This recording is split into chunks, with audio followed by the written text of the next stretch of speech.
प्रिय दोस्तों, आपका स्वागत है लाइव वेरिएंट्स विद डिवाइन में। सूक्ष्म शरीर जो कि आत्मिक प्राण से चलता है, उसकी अति सूक्ष्म नाड़ियां हैं जो संपूर्ण शरीर में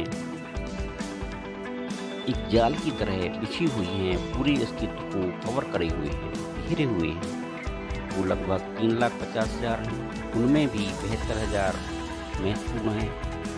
उन 72,000 में भी 14 मुख्य नाड़ियां हैं जिनकी चर्चा पिछली शॉर्ट वीडियोज में की गई है। उनमें भी बताया गया है कि वे अपने मूल स्थान कंध से निकलकर कहाँ तक गई है। आज बताते हैं इन 14 मुख्य नाड़ियों में भी 3 अति महत्वपूर्ण नाड़ियों के बारे में। ये नाड़ी हैं इड़ा नाड़ी जो बाएं नासारंध्र से और पिंगला नाड़ी दाहिने नासारंध्र से प्राणाकर्षण करती है। इन दोनों नाड़ियों में ही प्राय प्राणाकर्षण होता है और प्राण के इड़ा से पिंगला में बदलने समय ही कुछ समय के लिए सुषुम्ना नाड़ी में प्राणाकर्षण होता है।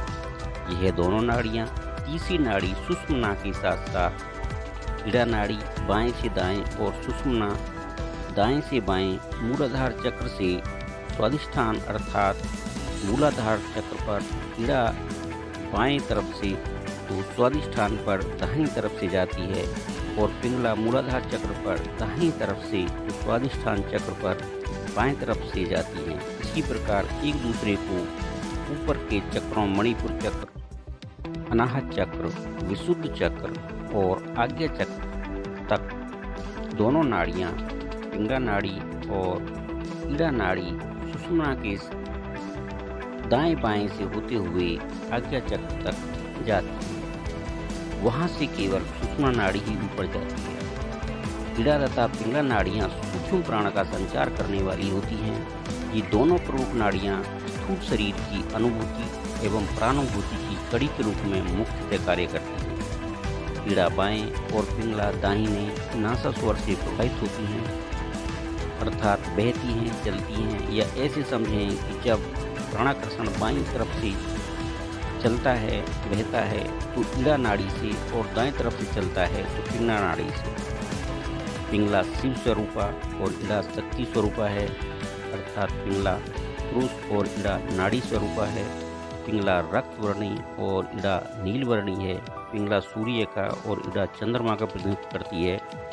पिंगला से ऊष्मा और इड़ा से शीतलता का प्रभाव होता है। पिंगला यमुना है तो इड़ा गंगा है और सुषुम्ना सरस्वती है। पिंगला धन है तो इड़ा ऋण है।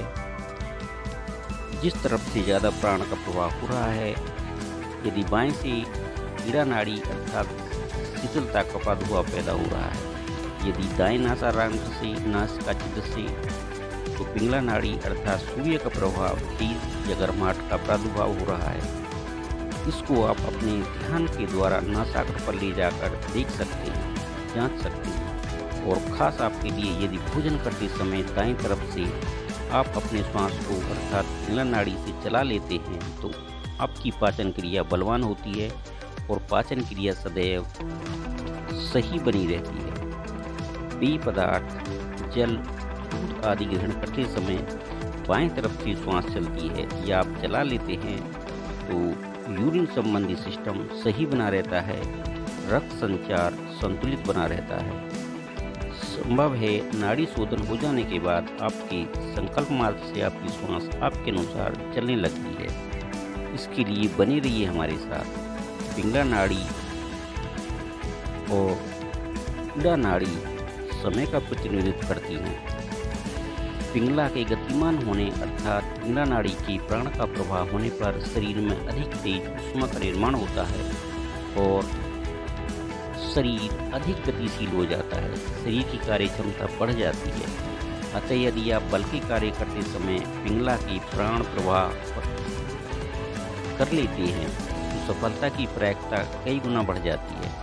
संतुलन और नाड़ी शोधन होने पर यह नैसर्गिक तौर पर स्वतः ही चलने लगती है। संभव है आप भी ऐसा कर सकते हैं। बने रहिए हमारे साथ। इसके विपरीत यदि इड़ा नाड़ी से प्राण का प्रवाह होता है तो मस्तिष्क अधिक क्रियाशील होता है और मस्तिष्क की कार्य क्षमता बढ़ जाती है।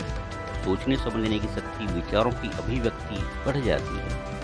अतः भोजन ग्रहण करते समय पिंगला प्रवाह और सोते समय ईड़ा प्रवाह होना चाहिए। विस्तार से जानकारी स्वर विज्ञान की वीडियोज में बताएंगे। किस कार्य के लिए कौन सा स्वर चलना चाहिए, किस कार्य सिद्धि के लिए कौन सा स्वर हमें चलाना है, जिससे आपकी कार्य सिद्धि सहज हो सके। आज की वीडियो में इतना ही। बने रहिए हमारे साथ। ध्यान, ज्ञान, सफलता, सम्मान, सुख, समृद्धि और पूर्ण स्वस्थ संतुलन के लिए, अपनी संस्कृति और संस्कारों की स्थापना और धारणा के लिए। धन्यवाद प्रिय दोस्तों, प्रिय मित्रों, प्रिय योग साधकों। सही ज्ञान की जानकारी मिली है। यदि आपको योग के सही ज्ञान की जानकारी मिली है तो सब्सक्राइब करें, शेयर करें और लाइक करें। धन्यवाद।